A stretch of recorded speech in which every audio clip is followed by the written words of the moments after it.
Hello and welcome to Red Gaming Tech. This is the Kid with another C# programming lesson. Today I'm going to talk to you about something a little bit different. We've been working with console applications before, which obviously aren't the only type of applications. So we're going to look at a different type today, which is called the Windows Form application. So in Visual Studio, to create one of these, you just hit File, New Project. Let's just save the current one, and I'll call it Waste. So you hit New Project, you want to pick a Windows Forms application, type in your name of whatever you want to call it, and then hit OK, and it'll open a new Windows Forms application for you.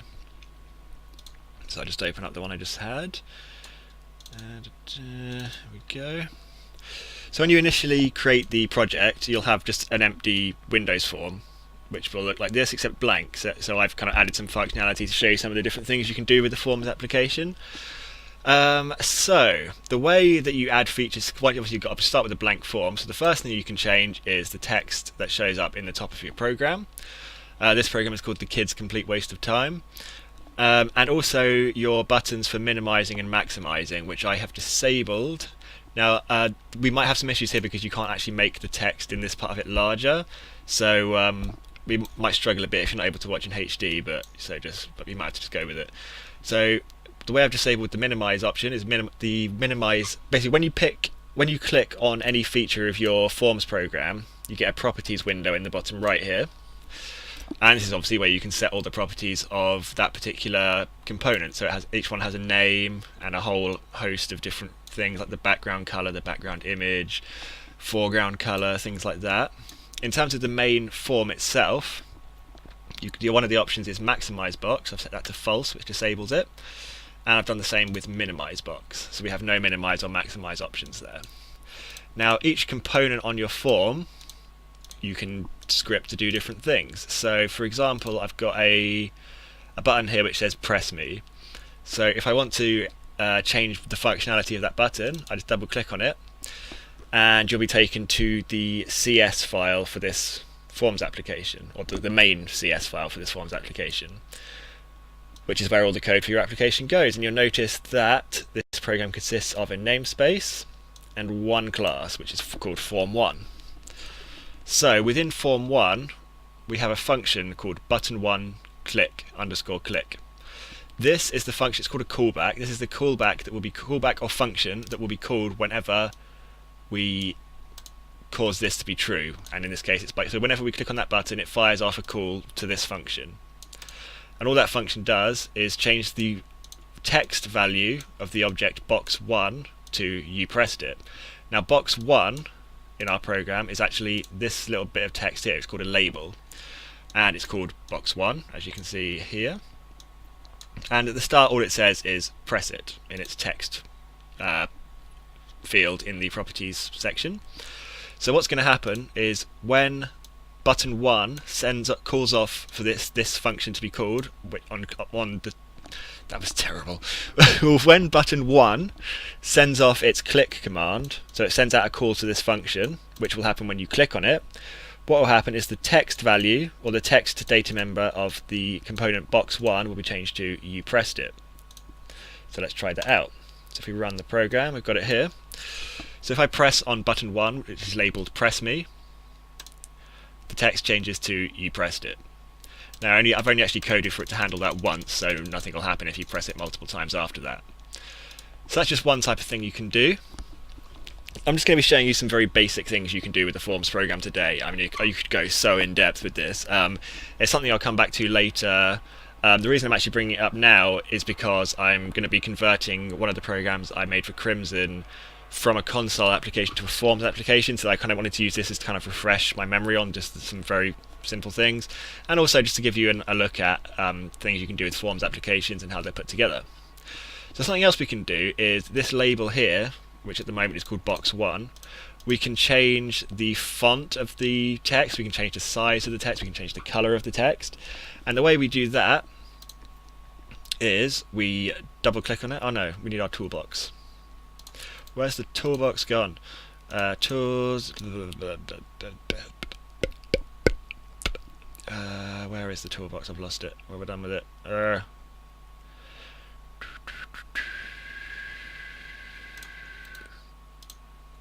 No. Toolbar. Hold on a sec, I've lost the toolbox. Found it. Sorry, it's been a while since I've done a Forms application. So we've got a toolbox on the left, and the toolbox contains all the different components you can add in to your Windows Forms application. So things like buttons, checkboxes, error providers, font dialogues, labels, things like that. They all live in the toolbox, which hides on the left side of the screen. If you do lose it, the button for it is also up here. So to add in a dialog to change the font of this text, we'd come up to Toolbox, and in our application we want to add a font dialog. Obviously I've already got one in the scene. Now nothing, it'll ask you to place it somewhere, like here for example. It doesn't actually go into your form, it actually lives down at the bottom here. Just delete the extra one we just made, and the one I'm using is called Font Dialog 1. If we double click on it, it'll take us to the code for that. Now at the moment Font Dialog 1 doesn't have any particular functionality at the moment. What you do with things like dialogues is that you have to call them and activate them from somewhere else. So in this case, I'm going to use this button which I've labelled font to call up the font dialog. So if I double click on the font button, I get this piece of code here. Now all that's happening here is I'm creating a new font dialog, or a new variable of type font result, dialog result even, called result, and it equals, its value is equal to font dialog 1.show dialog, and we're saying if the result equals OK, then do this. So this is error handling. So what we're doing is we're creating an object of type dialog result and naming it result, and we're saying it is equal to the result, the return value of this function, and if it returns OK, then obviously there was no error, so we can go ahead. So now we're creating a data type of type font, and it's going to be called font, and its value is equal to font dialog 1.font. So we're then saying this.textbox1.text equals string.format. Now I'll come back to that line, because what will happen is after this returns OK, the font dialog will open. Now once you go through your font dialog, it will then run this piece of code. So it will say, now I want to set the font, I want to create a new font which is equal to font dialog 1's font. And I just move that full stop out of the way. After that, we want to say this. We don't actually need it to say this there, but you know, it's either or. This just means the next thing you're going to reference, this bit in here, it being textbox 1, is part of the class that we're currently dealing with. Is what the this operator means. So the object textbox 1 that is a part of this class, we want to change its text data member to a string in this format, and that's the format that we require to output, because it's not just a string we're outputting an extra piece of data as well. So we're outputting current font and then a space and then font.name. So font is up here, and we're outputting its name variable. Then we're saying this.box1, box1 being the label, dot font, so its font data member is equal to font, which is this font here. It's generally not the best idea to call a data member the same thing as what its data type is, but you know, I was being lazy. And then we're saying box1, its foreground color. So actually, in terms of a label or text, the foreground color is the color that the text is in. We're changing its foreground color to font dialog 1.color. So the value of this, which in terms of a color, it's normally stored as a hexadecimal value, but you don't really need to know that right now, or you don't need to worry about it too much anyway. So in a nutshell, what this dialog is doing is we're checking that this dialog opens successfully. If it does open successfully and completes, then we're creating a new font called font, and its value is font dialog 1.font. So the font that was returned from our font dialog. Oh, where have I gone? Then we're saying textbox 1's text should be changed to a string that consists of this. Then we're saying box 1's font, this should now be equal to font, which is equal to the font that we got from font dialog 1. And then this is the box 1's foreground color, in this case the text color, will now be equal to font_dialog1.color, so the color that was returned from font_dialog1. So in practice, if we run the program, we will get this. So if I click font, we get our font dialog. So I can change the font to whatever I like and apply a color to it. I'll make it say blue and say OK. You notice now this label has changed to the font and color that we've selected in that font dialog. And if I press it, it'll still be in that font and color until I say otherwise, essentially. And this box here, you notice it back in the code, it had this.textbox1.text equals string.format, and then this. This box here is textbox1, and all this line of code does is set the value of its text data member to be a string that consists of that. So we're saying current font colon space, and then we're taking the name data member stored in font, which was created up here, and we're just outputting that as a string, and that comes out here. So that's another thing you can mess around with, is fonts. So to run you through that one more time, because it can be a little bit confusing. What's happening is we're checking whether the dialog completes correctly. If it does, then we're creating a new font whose name is font, and its value is equal to font_dialog1.font, which is the font that the font dialog returned. Then we're putting in that text box, textbox1, we're putting a string, and it consists of this string plus the string that is stored in font, being the font we created up here, .name.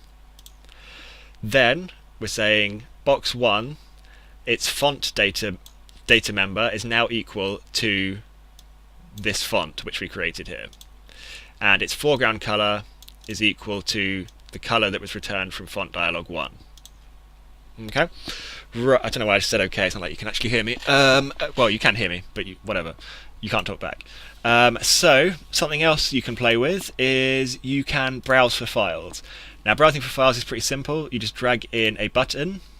Oh, sorry, no, you don't. You create an object which is called a folder browser dialog. This one, and you add that into your application.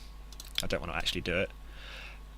Okay, fine. I'll just slap it there, and then delete that. Okay, so folder browser dialogs also go down the bottom, as with any other dialogs that your application calls. So a folder browser dialog, if we add one in, you'll get a button for it. Sorry, you won't have to create a button for it. I've created one here and labelled it Browse. To add a button, it's just Toolbox, and then Button. This one here. So the code I've attached to this button, all it does is, remember how we did with the first button? This button's called Button 2. When you click on it, it'll send off a call to this function. That's hard-coded, you don't need to worry about that. Now, all this line of code is doing is saying folder browser dialog 1, which was the browser dialog we just created, .show dialog. So it's calling the show dialog function of folder browser dialog 1. And all that will do when you run it is bring up a browse dialog. Now, you won't actually be able to do anything with this because I haven't told it to do anything other than open the dialog. I haven't told it, any particular details about what it is we're looking for or what to do once they've chosen a file or anything. All it does is open the dialog, so you can just say OK. So all these kind of things we're pulling in from the toolbox, like the folder browser dialogs, buttons and things, have all been pre-coded for you, which is nice because it saves you a lot of work and you can put together a forms application quite simply. And the folder browser dialog tool in code has a function called show dialog, which all it will do is bring up that dialog. Okay, so some other things we can do. We can create a menu, like how say in Visual Studio you have drop-down menu options, so you have like file, things like that.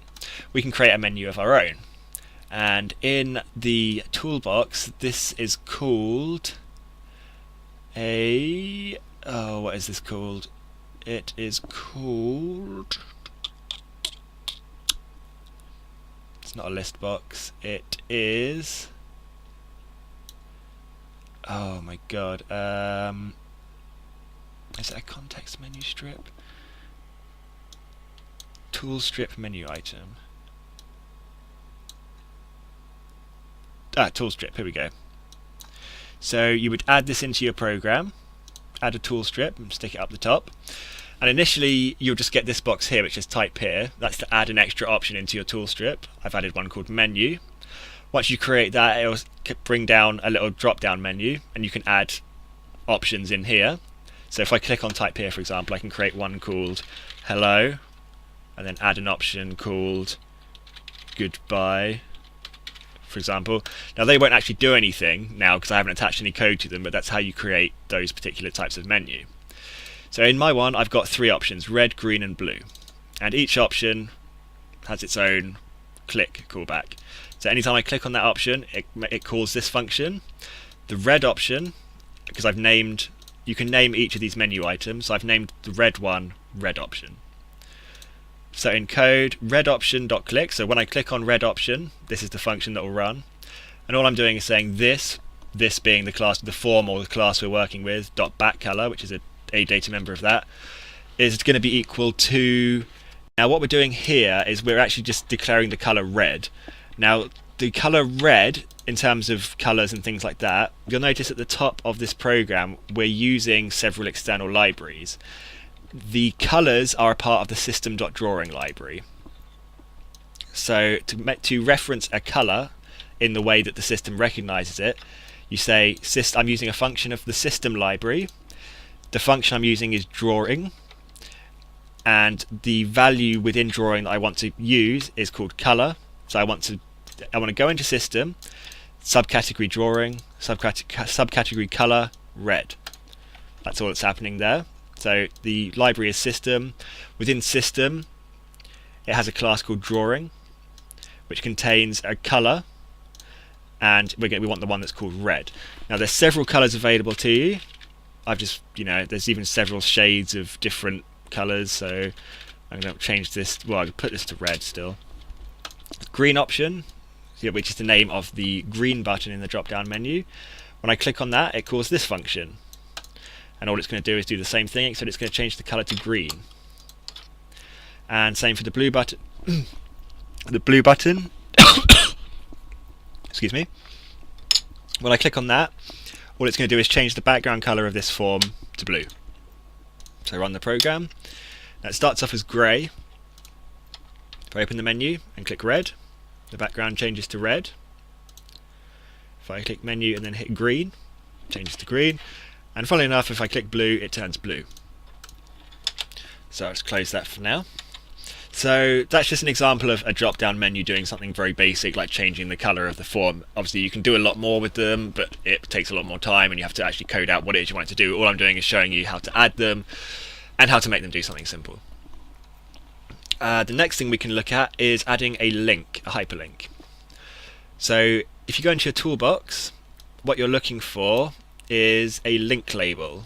So you add one of those in, slap it down where you want it, and this one's just called link label 1, that's just the default name, and the text I've set to www.redgamingtech.com.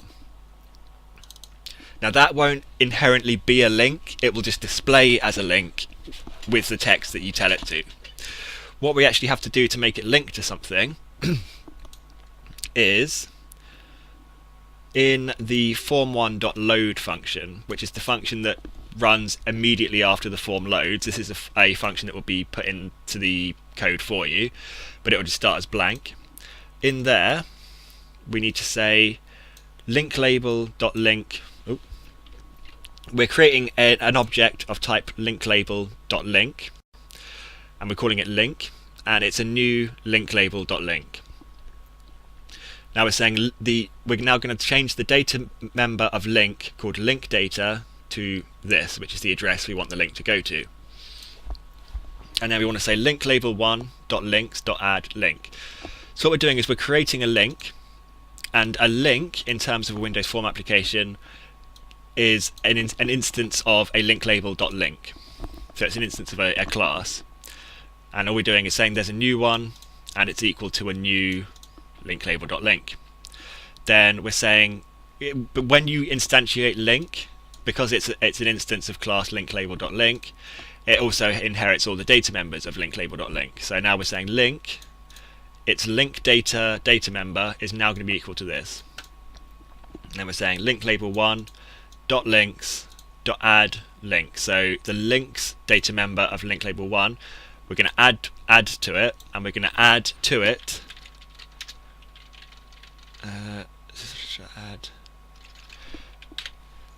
we're going to add to that list link, which is the link we created here. And now if we double click on this again, when we click on that link, it's going to call the link label 1 dot link clicked callback. So this is the function it's going to call when we click on it. And all that's going to do is we need to use the system.diagnostics library for this to use a link. And all we're going to say is process. We're calling the process class, and we're saying start, and then so basically we're saying we want to start the web browser, and we want to input the address as a string. And what that will do, if we click on this, is it'll open the web browser, and it'll put into the address bar the address we entered, and it will open redgamingtech.com. Fantastic stuff. Right, so let's close that down. Yes, we've got this hello drop down menu now with the button that says goodbye that does nothing, but you can ignore that. One last thing to show you in terms of basic form applications. Oh, is it complaining? Because no, I've faffed up my toolbox. One sec. There we go. So something else we can look at is picture boxes, and all a picture box is a box that contains a picture. So for example, if I add a new one in, I've already got one there as you can see, but I'm going to add another one. It just comes up as a blank box. Now you have to tell it what image you want in there. So you come over to your properties section, and there'll be a property called image, and next to it will say none. We want to change that. You click on the button with the 3 little dots. I believe that's called an ellipsis. I don't know. But anyway, we want to say it's a local resource, and we want to import it. And we'll get it from the pictures. Which of these is so we'll take this RGT logo. We'll say OK.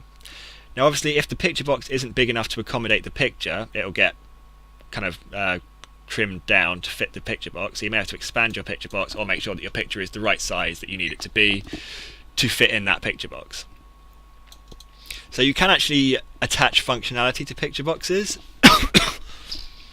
In terms of the one we had before, this one obviously doesn't have any functionality. I haven't attached any code to it.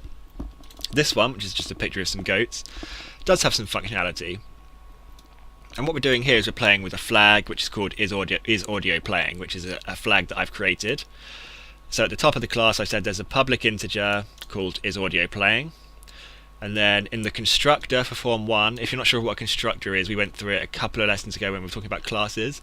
But in the constructor for form 1, which is the function that will run as soon as that class is created, or an instance of that class is created, the class being form 1, it will run this function, the constructor. And all it's doing is initializing itself. That's just the standard call there. But we're also adding to that function, we're saying this.isAudioPlaying equals 0. So we're setting the value of isAudioPlaying within this class to 0. So when we click on that picture, where did I put the code for that? It's up here. Oh, also we're declaring a sound player, which is a class within the system.media library. You may have to add that yourself depending on the version of Visual Studio you're using. We're creating a sound player, and we're going to call it simple sound, and it's an instance of a new sound player, and the constructor of a sound player takes an argument which is the address of where that audio file is. In this case it's in C uses James music drums. Sorry, C uses James music, and the file is called drums.wav. It has to be a WAV file for a Windows Forms application. So when we double click, or when we click on that picture, what we're doing is, so picture box 1, when it's clicked on, it will call back this click function, which is this function here. And what this function does is says if audio is if the data member of this class is audio playing is equal to 0, call the function play simple sound. Else if it's equal to 1, call the function stop simple sound. Now those are functions I've created myself and they're here. So this function returns nothing and it's private. It's basically private and its return type is void, so it doesn't return anything. I keep doing that. And the function is called play simple sound and it takes no arguments. And all it does is tell simple sound, which is the sound player we created up here, to play. It calls its play function. And then it sets the data member is audio playing to 1. So if we were to click it again, this would be true, but this wouldn't. So it would then call stop simple sound.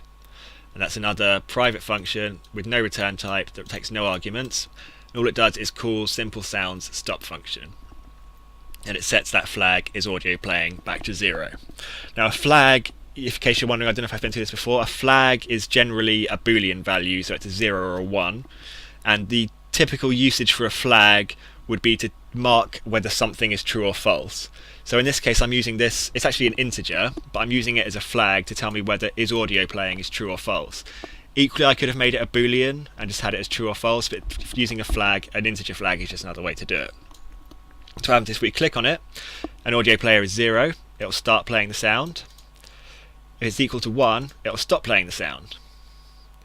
So if we click on it, we get some, I don't know if you can actually hear that, but yeah, it plays a little drum thing there. If you click on it, and if you click it again, it'll stop.